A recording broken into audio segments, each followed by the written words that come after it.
গণ অভ্যুত্থানের 10 মাস অতিক্রম হওয়ার পরেও জুলাই যোদ্ধাদের প্রকৃত তালিকা এবং শহীদদের প্রকৃত তালিকা এখন পর্যন্ত প্রকাশ করতে পারেনি। সার্ভার চালু করে তাদের এমআইএস হয় নাই, তাদেরকে এমআইএস ভুক্ত করে আমরা গণ অভ্যুত্থান করেছি, কিন্তু এটা স্বীকৃতি এখন আমরা পাইনি। অনতিবিলম্বে জুলাই সনদ, জুলাই ঘোষণাপত্র প্রকাশ করতে হবে।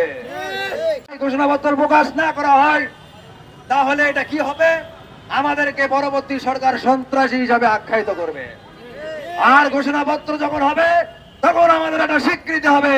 এই স্বীকৃতি ছাড়া আমরা রাজপথ থেকে যাব না।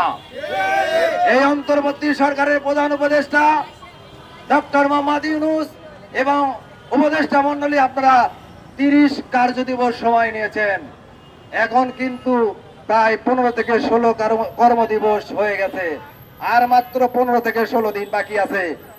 এর ভিতরে যদি জুলাই ঘোষণাপত্র প্রকাশ না করা হয়, শুধু যমুনা না, সারা বাংলাদেশ অবরোধ করা হবে।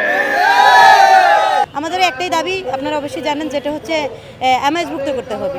কারণ যারা আহত জুলাই যোদ্ধারা আছে এখন পর্যন্ত তাদের ট্রিটমেন্ট হচ্ছে না, নিজের টাকা দিয়ে ট্রিটমেন্ট করতেছে এরা, এদের মানে প্রচণ্ড কষ্ট হয়ে যাচ্ছে।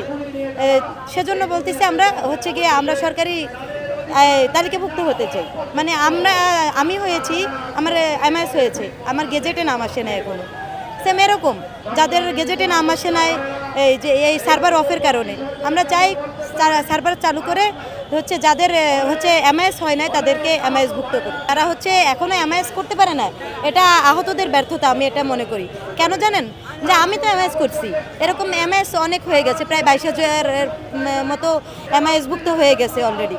তো এরা করতে পারে না, এরা হয়তো ভয়ে ছিল, মানে কি করবে এমএস করে, এরকম কোনো বিভ্রান্তকর দিনে হচ্ছে আমরা দেখতেছি এমন এমন আহতরা আমাদের সামনে আসছে যারা আগে আসে নাই, তাদের চোখ মানে চোখে দেখে না।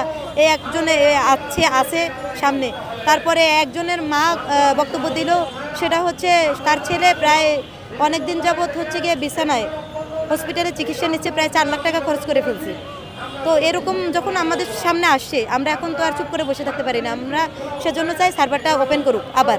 জুলাই যোদ্ধাদের এমআইএস অন্তর্ভুক্তি মানে ম্যানেজমেন্ট ইনফরমেশন সিস্টেমের অন্তর্ভুক্তির কারণে যেসব জুলাই যোদ্ধা ভাইয়েরা আজকে সরকারের গ্যাজেটের অন্তর্ভুক্ত হইতে পারে নাই, তাদের অধিকার নিশ্চিতে এবং সুচিকিৎসার দাবিতে আজকে আমাদের অবস্থান কর্মসূচি ছিল। আমাদেরকে পুলিশি বাধার সম্মুখীন হতে হয়েছে। সচিবালয় আমাদেরকে 5 জন প্রতিনিধি অ্যালাউ করেছে যারা আমাদের দাবিগুলো তুলে ধরবে স্বাস্থ্য উপদেষ্টা এবং সচিবের সম্মুখে। তো আমাদের দাবিগুলোর প্রধান হচ্ছে ম্যানেজমেন্ট ইনফরমেশন সিস্টেম। 10 মাস গণ অভ্যুত্থানের 10 মাস অতিক্রম হওয়ার পরেও আমাদের জুলাই যোদ্ধাদের প্রকৃত তালিকা এবং শহীদদের প্রকৃত তালিকা এখন পর্যন্ত প্রকাশ করতে পারেনি। এই দায় তাদের নিতে হবে। আমাদের প্রকৃত তালিকা প্রকাশে এত অবহেলা কেন তাদের?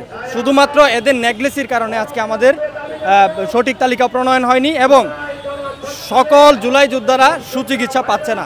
তারা 2-4 জনকে দেশের বাইরে পাঠিয়ে কি প্রমাণ করতে চায় যে খুব চিকিৎসা করছে?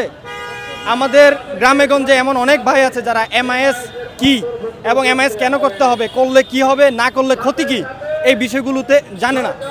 তো যেই কারণে আমাদের অনেক ভাই 2 থেকে 2.5 হাজারের অধিক হবে, তারা এমআইএসের অন্তর্ভুক্ত হইতে পারে নাই। মেডিকেল প্রপার ডকুমেন্ট থাকার পরও তারা এমআইএসের অন্তর্ভুক্ত হইতে পারে নাই। তাদেরকে ভেরিফাই করার দায়িত্ব ছিল স্বাস্থ্য মন্ত্রণালয়ের। তারা কি অজুহাত দিচ্ছে? ভুয়া জুলাই যোদ্ধারা ঢুকে যেতে পারে। তো ভুয়া জুলাই যোদ্ধাদেরকে ট্র্যাক করা বা এদেরকে ট্রেস করা কি আমাদের দায়িত্ব না? আপনাদের দায়িত্ব ছিল আপনাদের, আপনারা সেটা করতে পারেন নাই।